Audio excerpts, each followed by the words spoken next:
Are you familiar with the window of tolerance? Yes, definitely.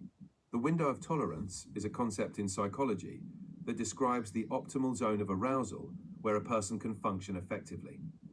When within this window, individuals can manage stress and emotions well. Outside of it, they might experience hyperarousal, like anxiety, or hypoarousal, like numbness. Does that make sense? Yes. If somebody's in a state of hypoarousal or hyperarousal, is it possible for them to engage in a soothing technique like mindfulness or something like that? Or do they need to be back in a stable state within the window of tolerance? It's definitely possible for someone to use soothing techniques like mindfulness, even if they're outside their window of tolerance. These techniques can help them return to a more stable state. However, it might be more challenging for someone in extreme hyperarousal or hypoarousal to engage initially.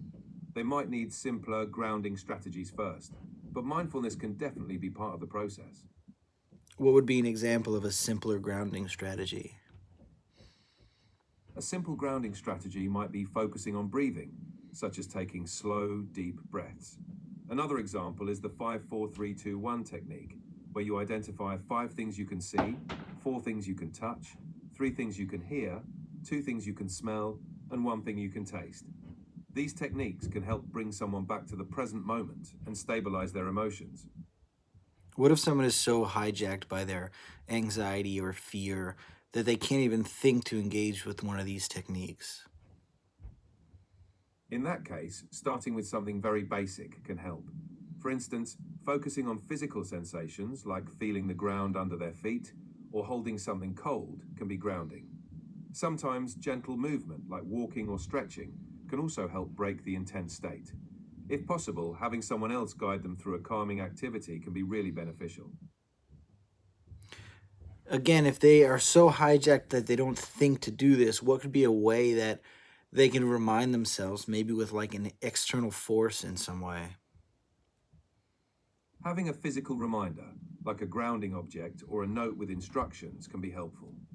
Another option is setting reminders on their phone or using an app that prompts calming exercises. Sometimes, wearing a bracelet or other item that can act as a cue to remember grounding techniques might help. External support from a trusted person who can gently guide them when they're overwhelmed is also valuable. Thank you. You're welcome. If you have any more questions, just let me know.